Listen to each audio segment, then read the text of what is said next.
નમસ્કાર દોસ્તો, આજે આપણે પહોંચી ગયા છીએ સુરેન્દ્રનગર જિલ્લાના પાટડી તાલુકાની અંદર આવેલ પીપળી ધામ, કે જે પીપળી ધામ ઓળખાય છે સવા ભગતની જગ્યા તરીકે, અને અહીંયા આવેલું છે એક વિશાળ 52 ગજનું રામદેવ પીરનું મંદિર.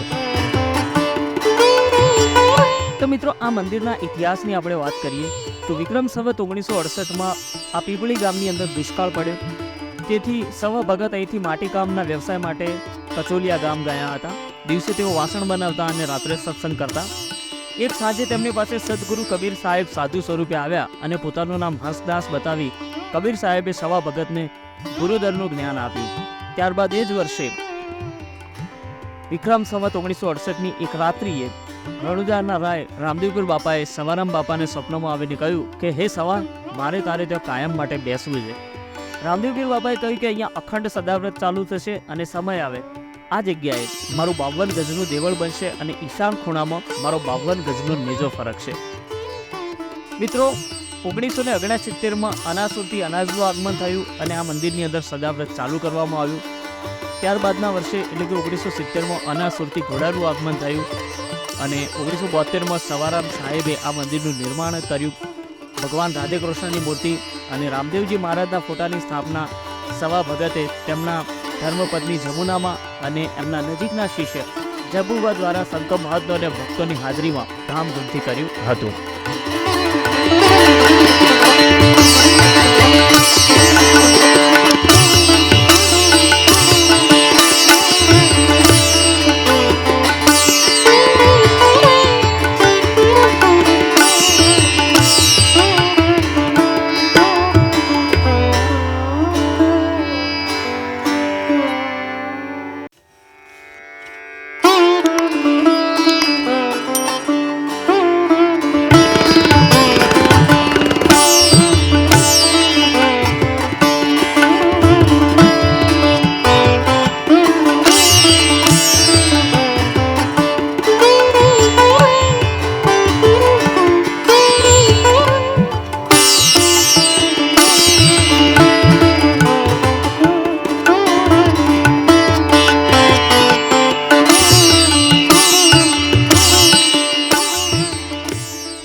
વધુમાં વાત કરીએ તો અન્ય મંદિરની અંદર રામદેવ પીર ઘોડા ઉપર બિરાજમાન હોય છે, જ્યારે આ 52 ગજના દેવળની અંદર રામદેવ પીર એ સિંહાસન પર બિરાજમાન છે એવી મૂર્તિ આપને જોવા મળશે. અને આવી પ્રતિમા ધરાવતું આ ભારતનું એકમાત્ર મંદિર છે, જેનું નિર્માણ અને પ્રતિષ્ઠા વર્ષ 1997-98માં પરમ પૂજ્ય બ્રહ્મનિષ્ઠ સદગુરુ શ્રી બળદેવદાસ મહારાજના હસ્તે અથવા એમના સાનિધ્યમાં ખૂબ જ ધામધૂમથી થયું હતું. બાજુમાં જ વેરાઈ માતાજીનું મંદિર આવેલું છે.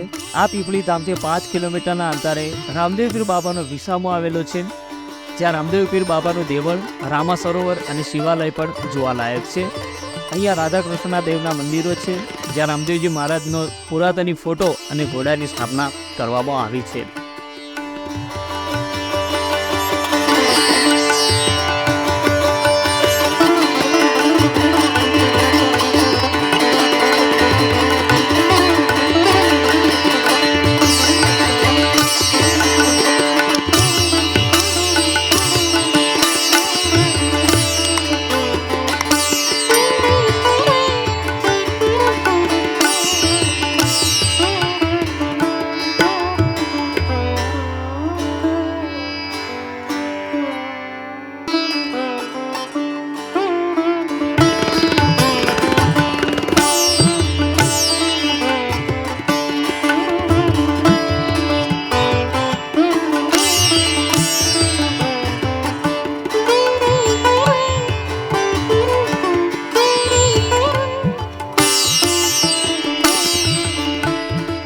તો આશા છે મિત્રો કે આજનો આ વિડીયો આપને ખૂબ જ પસંદ આવ્યો હશે. જો પસંદ આવ્યો હોય તો પ્લીઝ અમારા વિડીયોને લાઇક કરો, શેર કરો અને અમારી ચેનલને સબસ્ક્રાઈબ કરી દો. અને હા, બેલ આઇકન પ્રેસ કરવાનું ના ભૂલતા, જેથી અમે જે પણ વિડીયો અપલોડ કરીએ આપને તુરંત જ નોટિફિકેશન મળી રહે. ફરીથી મળીશું એક નવા વિડીયો સાથે.